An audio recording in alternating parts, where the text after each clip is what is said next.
I stared at the divorce papers on my desk, my coffee growing cold beside them. The pristine white pages seemed to mock me with their formality, their calculated precision. My name is Daniel Chen, and at 42, I was watching my life's work and my marriage crumble simultaneously. Are you going to sign them? Sarah asked, standing in the doorway of my home office. Her blonde hair was perfectly styled, her designer suit wrinkle-free. She looked more like she was heading to a business meeting than serving divorce papers to her husband of 15 years. I met her eyes, searching for any trace of the woman I'd fallen in love with. The one who'd spent countless nights with me in the lab, who'd celebrated every small breakthrough in my research with genuine enthusiasm. But all I saw was cold determination. "You're really doing this?" I asked, my voice steadier than I felt. 15 years of marriage and you're walking away. She smiled, but it didn't reach her eyes. Come on, Daniel. We both know this hasn't been working for a while. You're always in your lab, obsessed with your research. I need more than that. What she didn't say was that she needed more than just my attention. She needed my work, 10 years of groundbreaking research in artificial intelligence that could revolutionize the way machines learn and adapt. Research that could make someone very, very wealthy. I thought back to 2 months ago when I first noticed something was off. Small things at first. Sarah asking more detailed questions about my work. Staying up late in my office when she thought I was asleep. Her sudden interest in the technical aspects of my research that she'd always found boring before. That's when I installed the hidden camera. Not because I suspected she would steal my work, but because something felt wrong, and years of scientific training had taught me to trust my instincts. I saw you last night, Sarah, I said quietly, watching her face carefully. In my office. For a fraction of a second, her composure slipped. A flicker of uncertainty crossed her features before she recovered. I was just cleaning up. You always leave such a mess. I almost laughed at the absurdity of her lie. Sarah hadn't cleaned up anything in our house since we hired a housekeeper 5 years ago. Cleaning up doesn't usually involve downloading files to a USB drive at 2 a.m. Her smile faltered. I don't know what you're talking about. Don't you? I turned to my computer and pulled up the security footage. There she was, bathed in the blue light of my computer screen, methodically copying files. You really thought I wouldn't notice? You were spying on me? Her voice rose, indignation replacing her carefully maintained calm. How dare you? How dare I? I stood up, anger finally breaking through my shock. You're stealing my research that I've dedicated a decade of my life to. And you're angry that I caught you? She crossed her arms, defiance replacing her pretense of innocence. You can't prove anything. Besides, as your wife, I'm entitled to half of everything, including your intellectual property. I shook my head, amazed at how thoroughly I'd misjudged her. That's not how intellectual property works, Sarah, and you know it. We'll see about that, she said, her voice cold. Quantum analytics has already offered me a position. They're very interested in the kind of work you've been doing. Quantum analytics, our biggest competitor, the company that had been trying to replicate my research for years without success. Now it all made sense. The late-night phone calls she thought I hadn't noticed, the mysterious lunch meetings, her sudden interest in my work. How long? I asked, though I wasn't sure I wanted to know the answer.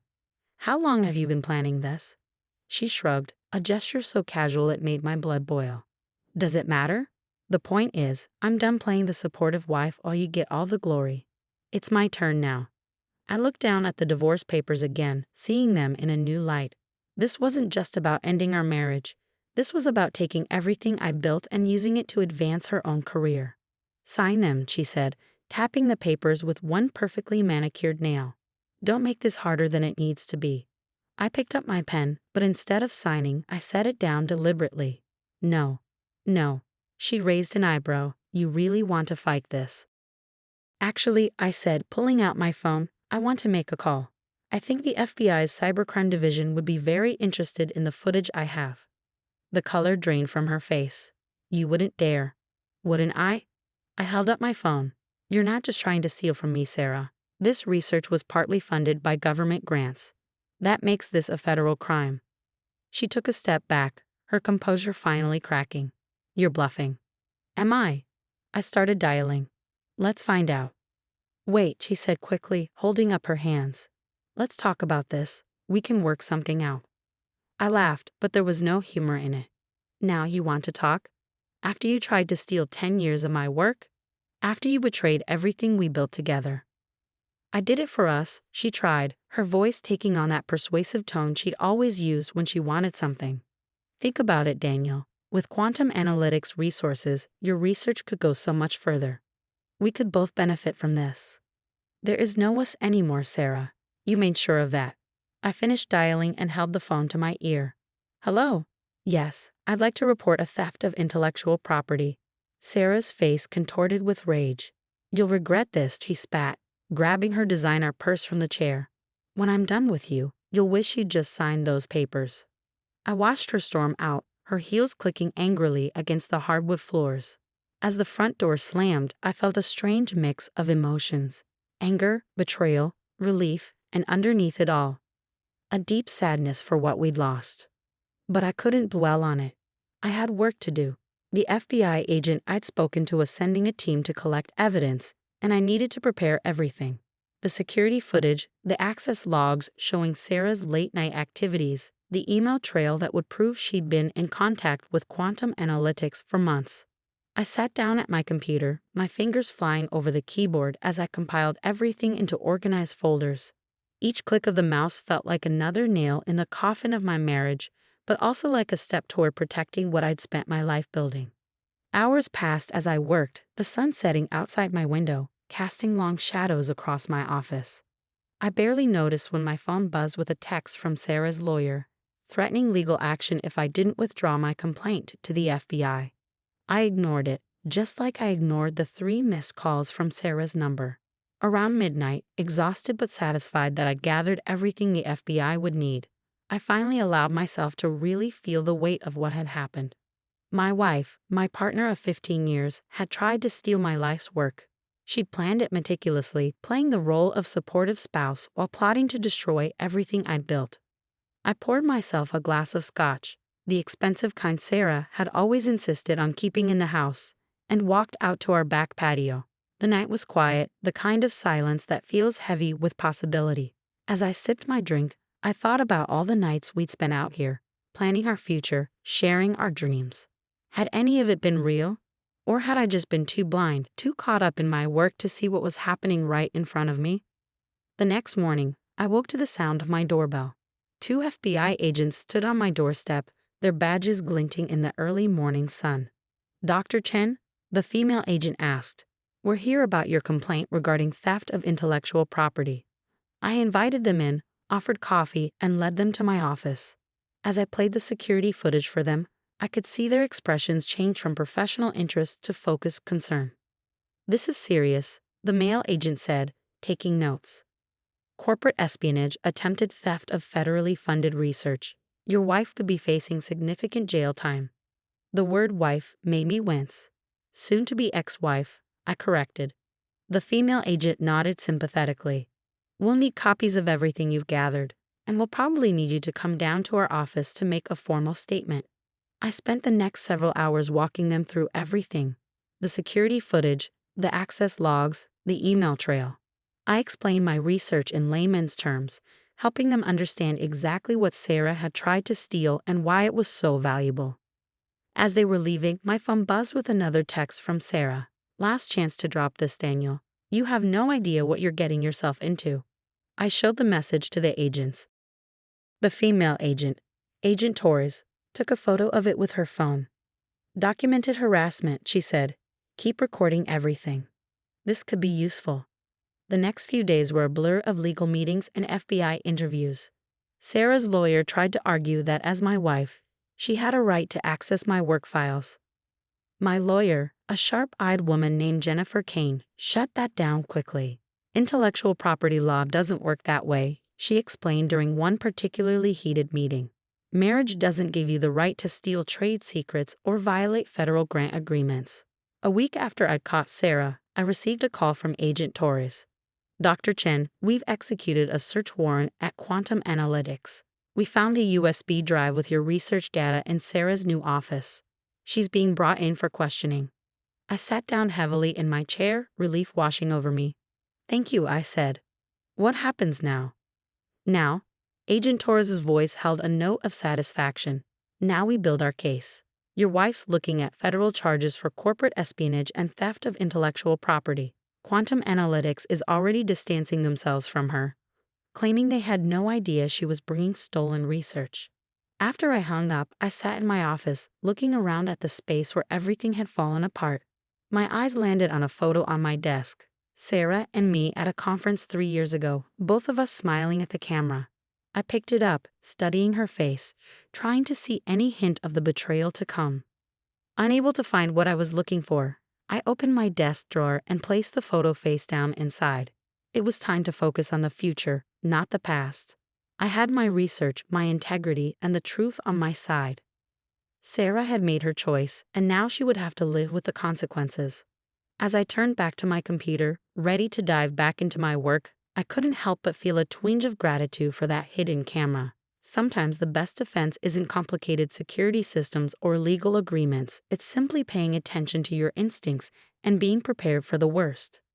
Little did I know, this was just the beginning of a battle that would test not just my research, but everything I thought I knew about trust, betrayal, and the price of success.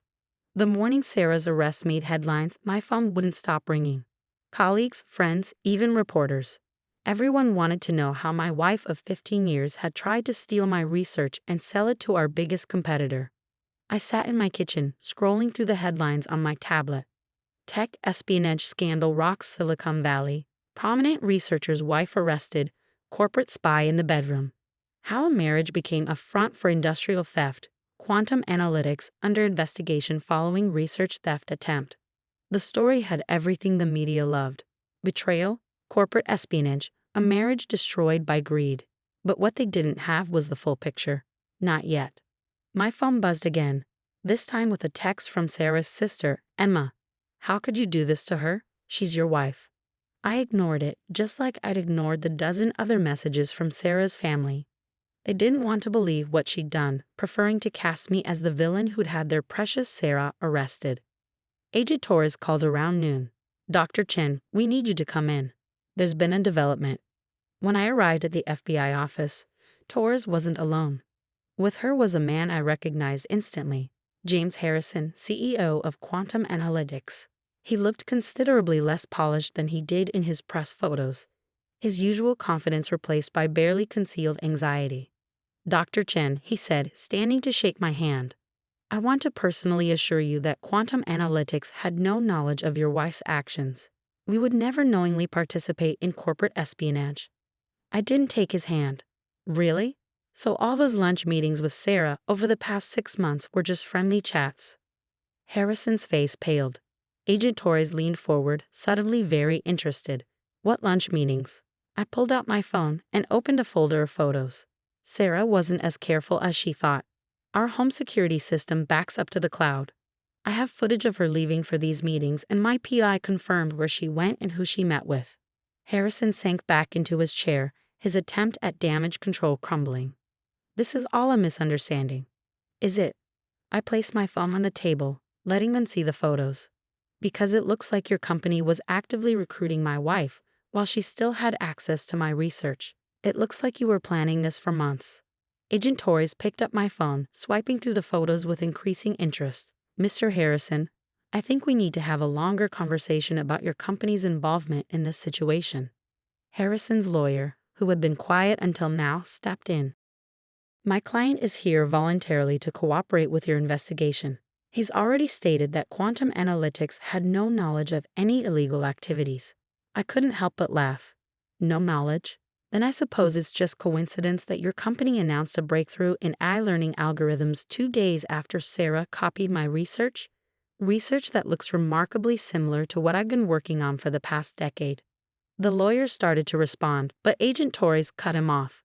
"Mr. Harrison, given this new evidence, I strongly suggest you reconsider your position. Cooperating now would look much better than waiting until we execute another search warrant." Harrison's facade finally cracked. "We were desperate," he admitted, ignoring his lawyer's attempt to silence him. "Your research is years ahead of anything else in the field. When Sarah approached us—" "She'd approached you?" I interrupted, my anger rising. "When?"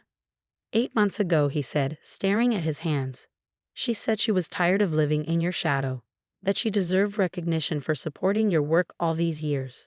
She offered to bring us your research in exchange for an executive position and a significant stake in the company. The revelation hit me like a physical blow. 8 months ago, while we were celebrating our 15th anniversary, while she was telling me how proud she was of my work, she had already been planning to betray me. Agent Torres was taking notes rapidly. We'll need all communication between Sarah Chen and quantum analytics. Emails, phone records, meeting notes, everything. Harrison nodded, defeated. You'll have it within the hour. As the implications of Harrison's confession sank in, I realized something else. The announcement about your breakthrough. How many companies have already expressed interest in licensing it? Harrison's silence was answer enough. Agent Torres caught on immediately. We'll need that list too. If any contracts were signed based on stolen research, that adds another layer of fraud charges. I left the FBI office 2 hours later, my head spinning with everything we'd learned. Sarah's betrayal went deeper than I'd imagined. She hadn't just opportunistically stolen my research. She planned it for months, methodically working to gain both my trust and quantum analytics cooperation. When I got home, there was a letter waiting for me. I recognized Sarah's handwriting on the envelope. For a moment, I considered throwing it away unopened, but curiosity got the better of me. Daniel, by now you probably know everything. I won't insult you by apologizing or making excuses. The truth is, I did what I had to do. For 15 years, I watched you build your career while I played the supportive wife. Do you know how many opportunities I turned down to stay by your side? How many times I put my ambitions on hold for yours? You'll probably win this round. You have the evidence, the FBI, the moral high ground. But don't think this is over. You might have caught me, but you can't guard your research forever. Someone else will come along. Someone smarter, more careful. That's the price of success, Daniel. Everyone wants a piece of it. Remember that next time you trust someone. Asterisk Sarah. I read the letter twice, trying to understand how the woman I'd loved for 15 years could become so bitter, so calculating. Had she always been this way, and I'd just been too blind to see it? Or had something changed along the way, turning love into resentment and partnership into competition? My phone buzzed with a text from Agent Torres. Harrison singing like a canary. This goes deeper than we thought. Can you come in tomorrow morning? I texted back a quick confirmation, then poured myself a drink. As I sipped my scotch, I thought about Sarah's letter. She was right about one thing. This wasn't over. But she was wrong about the lesson I should learn. The next morning, I arrived at the FBI office to find it buzzing with activity. Agent Torres met me at the door, her expression grave. We've been going through the evidence Harrison provided, she said, leading me to a conference room. Sarah wasn't just working with quantum analytics. She had contact with at least 3 other tech companies, all competitors in the AI field. She spread out a series of documents on the table, emails, meeting notes, bank statements. She was playing them against each other, promising each company exclusive access to your research. The potential damages here are in the millions. I sat down heavily, the magnitude of the betrayal threatening to overwhelm me. How did I not see this coming? Torres gave me a sympathetic look. Don't blame yourself. She was very careful, very methodical. In fact, if you hadn't installed that camera when you did, she didn't need to finish the sentence. If I hadn't trusted my instincts, if I hadn't taken that precaution, Sarah might have succeeded. My life's work would have been stolen, and I would have had no way to prove it. The next few weeks were a whirlwind of legal proceedings. Sarah was formally charged with multiple counts of corporate espionage, wire fraud, and theft of trade secrets. Quantum Analytics was facing its own investigation, with several executives including Harrison facing criminal charges. My lawyer, Jennifer, kept me updated on the divorce proceedings. Sarah's trying to claim she has a right to your research as intellectual property acquired during the marriage, she told me during one meeting. But with the criminal charges pending, no judge is going to buy that argument. She was right. The divorce was finalized quickly, with Sarah getting nothing from our joint assets. Her criminal trial would take longer, but with the mountain of evidence against her, conviction was almost certain. One evening, about a month after everything had come to light, I was working late in my home office when my phone rang. It was an unknown number. Daniel? Sarah's voice was small, nothing like the confident tone she'd used in her letter. Please don't hang up. I should have ended the call immediately. But something made me listen. "I'm sorry," she said, her voice breaking. "I know it doesn't mean anything now, but I need you to know that. I got caught up in something. It spiraled out of control." "Save it for the judge, Sarah," I said, my tone even. "You're only sorry you got caught." "That's not true," she protested. "I loved you, Daniel. I still do. But I couldn't live in your shadow anymore. I needed to prove I could be more than just your wife. And stealing my research was the way to do that." I asked, incredulous. "You could have talked to me. We could have found a way to work together, to build something together. Instead, you chose to destroy everything we had." There was a long pause. "I know," she finally said. "I made a terrible mistake. But please, Daniel, don't let them send me to prison. Help me and I'll tell you everything. All the companies involved, all the plans they had for your research." I laughed, but there was no humor in it. "You still don't get it, do you? This isn't a negotiation. You tried to steal my life's work, Sarah. You betrayed not just me, but everything we built together. Actions have consequences." I hung up before she could respond, my hands shaking slightly. Her call had shaken me more than I wanted to admit, but it had also confirmed something. I had made the right choice in stopping her when I did. The following months brought more revelations as the investigation continued. Sarah's network of corporate contacts was exposed, leading to multiple indictments and the resignation of several high-profile tech executives. My research was safe, its value and integrity preserved. But the experience had changed me. I upgraded my security systems, implemented stricter protocols in my lab, and became more careful about who I trusted with sensitive information. Not because Sarah was right about not trusting anyone, but because I had learned the importance of protecting what matters while still remaining open to genuine collaboration. 1 year after Sarah's arrest, I stood at a podium accepting an award for my research. The irony wasn't lost on me. The very work she had tried to steal had gone on to earn international recognition. In science, as in life, I said during my acceptance speech, our greatest achievements often come from our ability to trust and collaborate with others. But we must also be wise enough to protect our work from those who would misuse it. The key is finding the balance between openness and security, between trust and verification. As I looked out at the audience, I thought about everything that had happened. Sarah's betrayal had nearly cost me everything, but it had also taught me valuable lessons about trust, success, and the importance of following your instincts. The hidden camera that had caught her wasn't just a security measure. It was a reminder that sometimes the best defense is simply paying attention to the warning signs and being prepared to protect what you've built. Today, my research continues to advance, stronger and more secure than ever. Sarah is serving her sentence, and the tech world has largely moved on to new scandals and controversies. But I'll never forget the night I watched my wife try to steal my life's work, or the moment I realized that sometimes the greatest threats come from those closest to us. The experience changed me, but not in the way Sarah predicted in her letter. Instead of becoming paranoid and distrustful, I learned to balance caution with collaboration, protection with progress. Because in the end, success isn't just about what you achieve. It's about how you achieve it and who you become along the way.